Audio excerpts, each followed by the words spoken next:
এই সংসদে প্রথম যদি কেউ এই রাস্তার জন্য ভিক্ষা শব্দটি উল্লেখ করে আবেগ তৈরি করেছেন সেটা হচ্ছে আসনাদ আব্দুল্লাহ। এই জন্য আমার পক্ষ থেকে, দেবিদ্বারবাসীর পক্ষ থেকে আমাদের মাননীয় সংসদকে আন্তরিকভাবে ধন্যবাদ জানাচ্ছি। এবং আজকের ভাই উপস্থিত আমাদের কুমিল্লা 4 দেবিদ্বার আসন থেকে যিনি বিপুল ভোটে নির্বাচিত হয়ে সংসদে প্রতিনিধিত্ব করেছেন, এবং আমরা গণসংযোগ চলাকালীন সময়ে জনগণের সামনে উপস্থাপন করেছিলাম যে আসনাদ আব্দুল্লাহ আমাদের পক্ষে গোটা বাংলাদেশি দেবিদ্বারকে মেলে ধরবেন। এবং আমরা ইতিমধ্যেই প্রথম অধিবেশনে আমরা দেখেছি কুমিল্লা সিলেট যে মহাসড়কটি আছে এবং চান্দিনা তো দেবিদ্বার, এই সড়কের ব্যাপারে সংসদে অত্যন্ত গুরুত্ব সহকারে কথা বলেছেন। এবং এই সংসদে প্রথম যদি কেউ এই রাস্তার জন্য ভিক্ষা শব্দটি উল্লেখ করে আবেগ তৈরি করেছেন সেটা হচ্ছে আসনাদ আব্দুল্লাহ। এই জন্য আমার পক্ষ থেকে, দেবিদ্বারবাসীর পক্ষ থেকে আমাদের মাননীয় সংসদকে আন্তরিকভাবে ধন্যবাদ জানাচ্ছি। এবং আজকে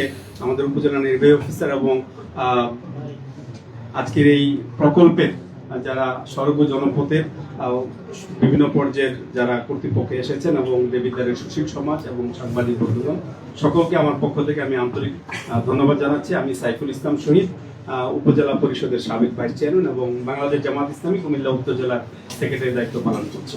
তো প্রথমেই আমি বলবো এই রাস্তাটি প্রশস্তকরণের প্রয়োজনীয়তা অবশ্যই আমাদের আছে, এবং আমি যেহেতু রাজনীতি করি এই রুট দিয়ে আমি প্রায় সময় আসা যাওয়া করি। এবং এখন থেকে 5 মাস আগে যখন নির্বাচনী গণসংযোগে আমরা ব্যস্ত ছিলাম তখন আমি মনে মনে অনেক স্বপ্ন দেখেছি, এবং আমার সাথে একজন ভাইয়ের সাথে আমি বিষয়টা শেয়ার করেছি যদি কখনো আল্লাহ তাআলা সুযোগ করে দেন তাহলে এই রাস্তাটার যে আঁকা বাঁকা এইটাকে সরলীকরণের ব্যাপারে আমি প্রয়োজনীয় উদ্যোগ গ্রহণ করব। আলহামদুলিল্লাহ আমাদের সংসদ সদস্য তিনি উদ্যোগ গ্রহণ করেছেন এবং তার ডাকে সাড়া দিয়ে সরকারের পক্ষ থেকে এটাকে প্রশস্তকরণ এবং সরলীকরণের ব্যাপারে যে আজকে মত বিনিময় সভার আয়োজন করেছেন এটা একটি কার্যকরী পদক্ষেপ বলে আমি মনে করি। বিশেষ করে আমাদের কাজী মাসুদ ভাই ওনার বক্তব্যে তুলে ধরেছেন চান্দিনা থেকে দেবিদ্বার এই অংশে বিশেষ করে বিভিন্ন ধরনের শাক সবজি সহ গ্রীষ্মকালীন মানে যে ফসল উৎপাদন হয় সেগুলো বাজারজাতকরণের ক্ষেত্রে অনেক সমস্যা হচ্ছে, এবং এই রাস্তাটাকে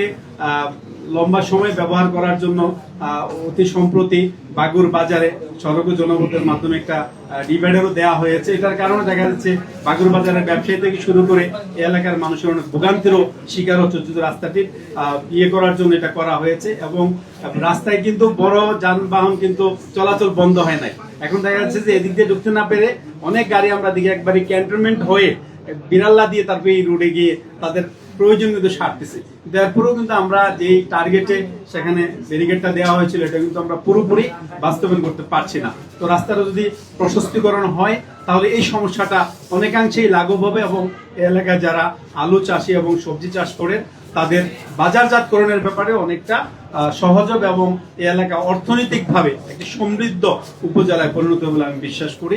তো এই ক্ষেত্রে যে প্রস্তাবনাটা আজকে দেওয়া হয়েছে আমাদের অত্যন্ত ভালো একটি প্রস্তাব। বিশেষ করে কাচিসার এবং পুরাখাল তালতলা সহ নবিয়াবাদ যেই ইয়েগুলো চিন্তা করা হয়েছে সেই বিষয়গুলো অত্যন্ত প্রশংসনীয়। পাশাপাশি দেবিদ্বার পৌর এলাকার যে গাজী চত্বর থেকে একটা আলাদা বাইপাস চিন্তা করা হয়েছে। আমার মনে হয় গাজী চত্বর থেকে নিউ মার্কেট পর্যন্ত এই জায়গাগুলো সম্প্রতি 5 তলা 6 তলা অনেক বিল্ডিং হয়েছে। যদি ক্যালকুলেশন করে দেখা যায় যে এদিক দিয়ে রাস্তাটাকে প্রশস্তীকরণ করলে আমাদের ক্ষয়ক্ষতিটা বেশি হবে, তাইলে গাজী চত্বর থেকে যদি আমরা বাররা কেন্দ্রিক ওই দিক দিয়ে যদি রাস্তাটাকে নিয়ে যেতে পারি বাইপাস করে, যদি আমাদের খরচ কম হয় এবং সেখান থেকে আমরা অধিগ্রহণ পাশাপাশি ক্ষয়ক্ষতি কম করে আমাদের ওদিক দিয়েও আরেকটা যদি রাস্তা তৈরি হয় তাহলে ওই জায়গাটাও আমাদের অনেক উন্নত হবে বলে আমি মনে করি, এবং রাস্তাটা অনেক সহজ হয়ে যাবে। কারণ এদিক দিয়ে চান্দিনাটে এসেও কিন্তু আমরা কলেজ রুটটা যে পরিমাণ চিকন এখান দিয়ে আসি কিন্তু আমি আমার স্বার্থটা হাসিল করতে পারি। একটা বড় গাড়ি ঢুকে কিন্তু এখানে এসে আবার নিয়মের একটা জট লেগে যায়।